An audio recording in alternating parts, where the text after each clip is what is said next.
It is your man, D Real, the Black Panther, stalking the urban jungle and vibranium Adidas, bringing you Be Real with D Real. I'm D Real. Hey, y'all, what's cracking? How's life been? How's this almost over pandemic doing for you? Um, there were police involved, there was a young man involved, and the young man dead now. Okay. It's those components again. Those same kinds of components. We add a potentially volatile situation, insert police officers, and then the next thing you know, somebody's dead. What the hell? Give me a break. Here's the dates. On December 23rd, in Antioch, California, the police were called to the Quinto home. The young man's name's Angelo Quinto. By the way, rest in power, young man. He was a Navy veteran. Thank you for your service. And he suffered from mental issues. He was a victim of depression throughout his entire life. He was having an episode. And the police were called. The police came into the home and immediately decided, instead of de-escalating the situation, the best thing to do would be to get this cat restrained with no knowledge of his medical background or anything he deals with, and just simply decided to cuff him. When they were going to cuff this man, when they were preparing to cuff the young man,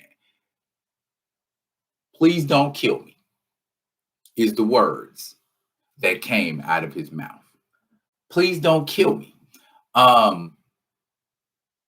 I think that's a very easy to understand sentiment. Please don't kill me. I can't breathe.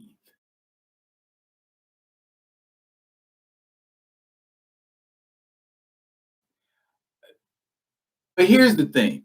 When these police cuffed him, they then proceeded to put their knee, a cop put his knee on his neck. It's becoming popular, apparently. So popular, we can call it the George Floyd. Not in a disrespectful way. If anything, we want to draw more attention to that. Calling it the George Floyd. All right. Knee on the neck. In front of his mama. I guess her thing was she couldn't take the cops that was in the room, because I know, most moms are like bears, you know what I'm saying, when it comes to their kids, being in distress or in pain. But I'm not saying anything against the mama. I can't imagine what it would be like to watch your child die and not be able to do anything about it. Or even more accurately, to watch your child be murdered. Okay. Angelo Quinto, 30-year-old Navy veteran with mental health issues, living in Antioch, California, having a mental episode. Moms didn't know what to do with him. She called the police. The police proceed to come in. He's got blood on his mouth. They proceed to come in, put the man in cuffs, put the knee on his neck, hold his legs so he can't move. Mom says she started filming the incident after her son's eyes rolled back in his head and he didn't move anymore. Question: if I got my knee on your neck and your eyes roll back in your head, are you going to keep your knee on my neck? And if you do, what does that say about you as a human being? We're talking about human freaking beings here, y'all. There's actual footage of after the aftermath, when he's already on the ground, blood in his mouth, and handcuffed. If there's blood on your mouth and you're unconscious and unresponsive, what is the necessity for handcuffs? I mean, I guess that's a procedural thing, but at the same time, a very unnecessary thing.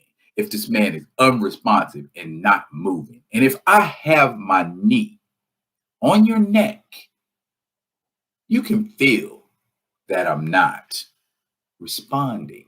So why would you leave it there for a full 5 minutes? We've already shown in different videos, in different situations, that putting your knee on somebody's neck while they are in a prone position on their stomach is not only inconvenient, painful, it is also potentially lethal. Now, my next question is, the George Floyd thing, the knee on the neck thing, is that an actual police procedure? And if it is an actual police procedure, how is it supposed to be effectively executed? How do I put my knee on your neck, restrain you, and not murder you or accidentally kill you, whatever the situation may be? How does that happen? That's the part I'm trying to understand. What do y'all think, realists? Is this another George Floyd situation, or are we getting ready to deal with a whole bunch of rigmarole surrounding young brother Quinto's uh, accidental death, involuntary manslaughter, or first degree murder?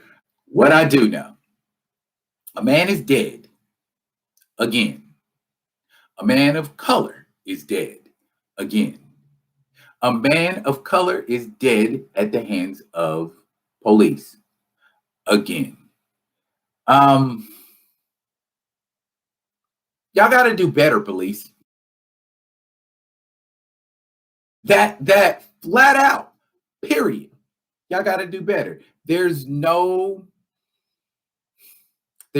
other way to spill it. There's no other way to say it. There's no other way to chop it up. I mean,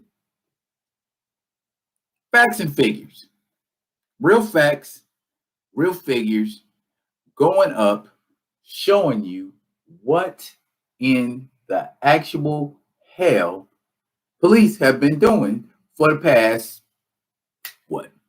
Well, if you're a person of color, since you've been in this country. um, and don't get me, wrong. I'm not saying police don't accidentally or purposefully murder non-people of color. They do. But if it's an outrage to you, why aren't you saying something about it? This is the question that I always ask to the people who say things like, just as many white people get killed by black people, or white people get killed by the police too. How come we don't hear non-people of color as vocal about it as people of color are? I got questions. I'm hoping to get answers. But it seems like anytime you bring up this subject, people want to argue and people want to fight, or people want to tell you to go sit down somewhere. People who look like you are dying, and they're dying on humbugs, and the people who are killing them are getting away with it. Not only are they getting away with it while we're waiting for the outcome of deciding whether or not it was accidental or purposeful, these same people sit at home on leave getting paid.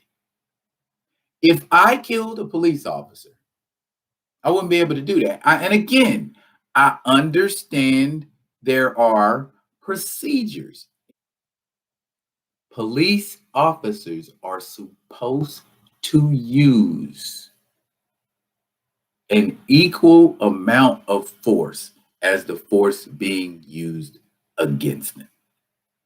So if I am a police officer and I am trying to apprehend you, and I put my hand on your wrist and you try to twist or hyperextend my arm or my hand in any kind of way, shape, or form, then that means I too can hyperextend your limbs or twist or turn them in any way I need to either get you to let go of me and or sit your ass down and get some handcuffs put on you. Now, if you proceed to start throwing blows at me, dropping dogs, I can drop dogs too. Or I can clack, whip out that billy club and pop you across your tender parts until you decide to stop resisting. Okay. Notice I ain't put my hands on you. I ain't wrapped you up in no special kind of hold, and I damn sure have not put my knee on your neck.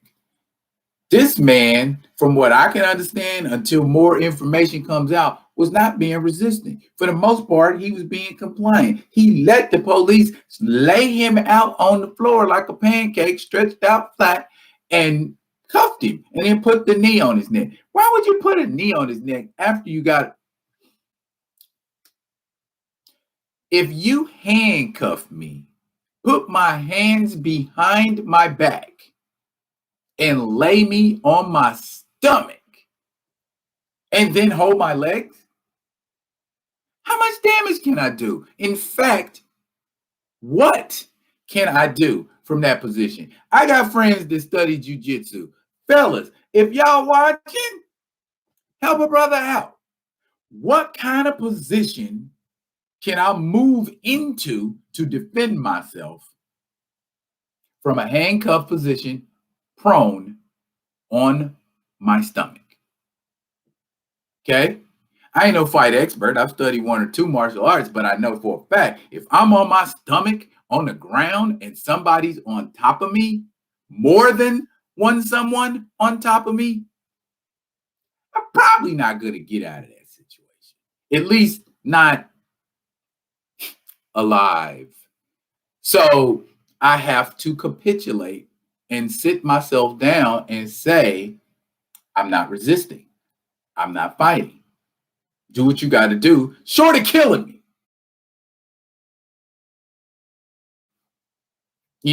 So I don't get it. I don't understand how,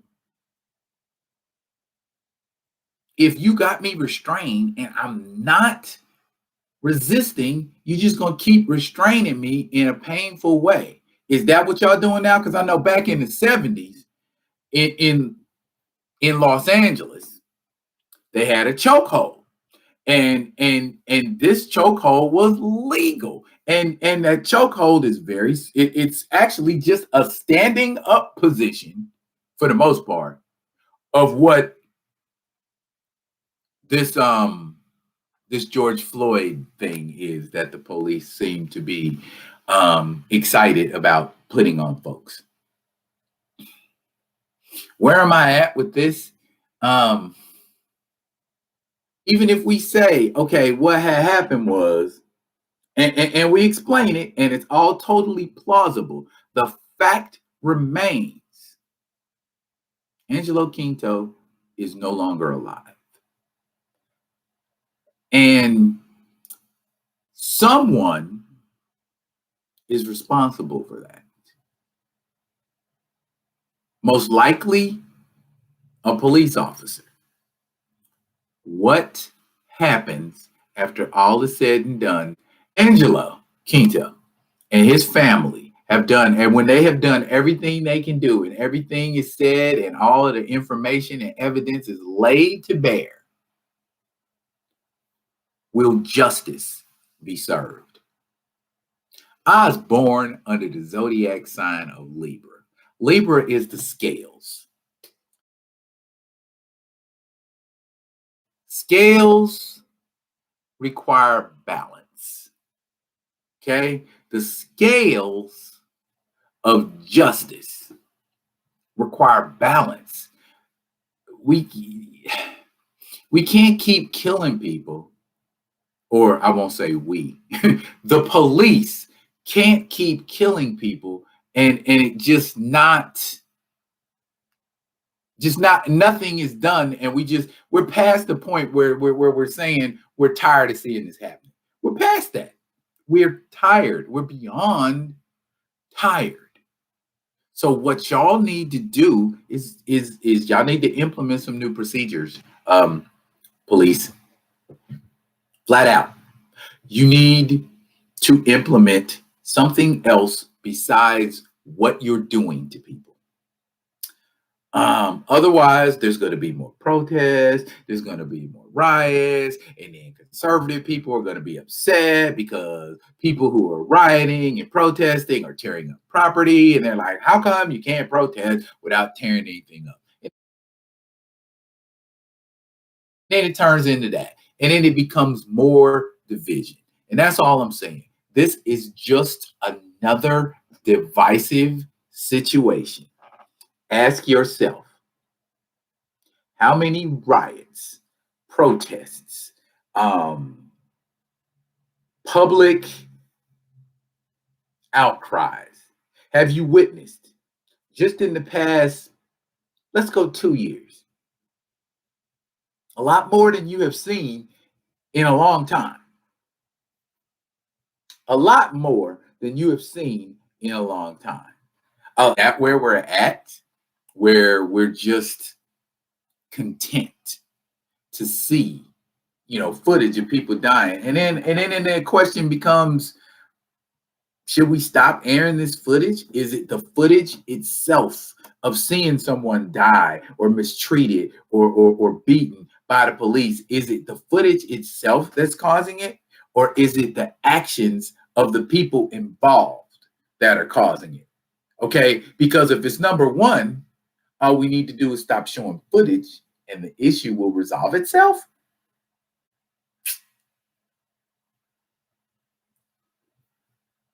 Or if it's number two, it's not going to resolve itself. It's going to have to be resolved. Something is going to have to change in police procedure. Something is going to have to change in laws about how we can or cannot respond to the police.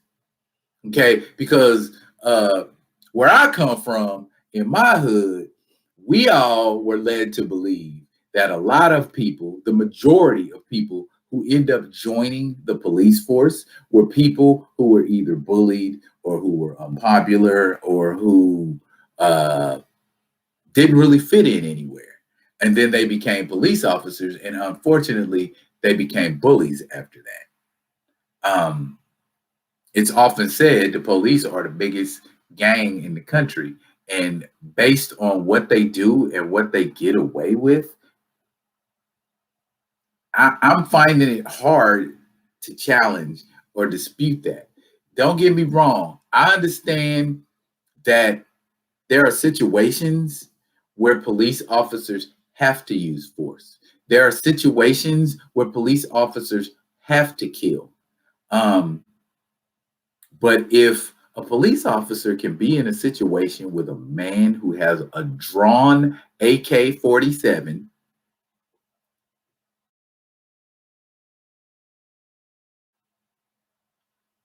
and you can talk him down and no one gets shot or killed, but you deal with a man who looks like this or like this, and you have to kill him, or you have to put your knee on his neck for 8 minutes, or you have to put your knee on his neck for 5 minutes. That's not justice. The scales aren't balanced. And until we decide to be bigger, better, smarter, and actually address the things that are going on and address them from the standpoint of how and why they're happening, and not from a standpoint of, I want to be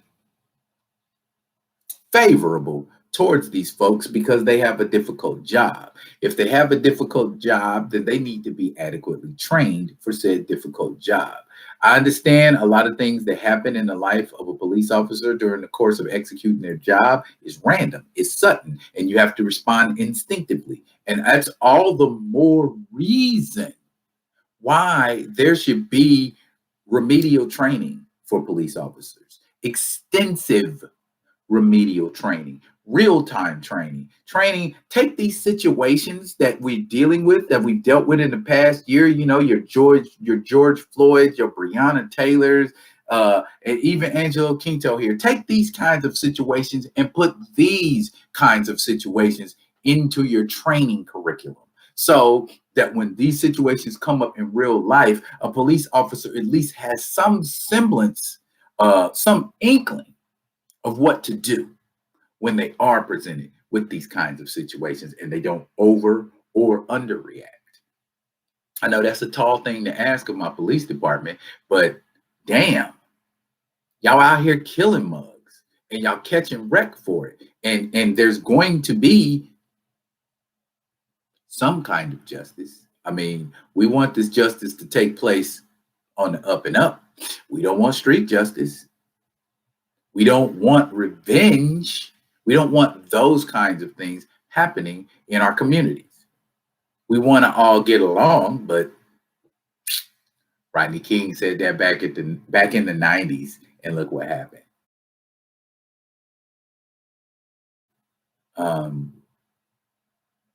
I'm truly concerned about our ability to get along in this country with one another amicably.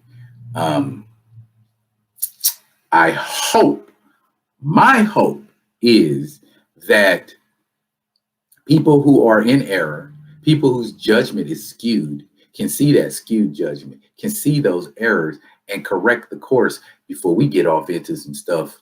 Because I'm going to tell you right now, police officers, this millennial generation ain't having it. They quick to act a fool.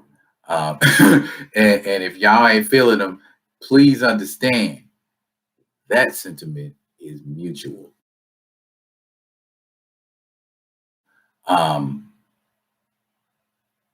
And here's a little something to think about when you say, okay, we can shoot them and restrain them just like we shoot and restrain everybody else. Eventually, they are going to be the generation that's taking care of you when you're too old to take care of yourself. Would you want these young people mistreating you in your golden years the way maybe perhaps you mistreated particular suspects?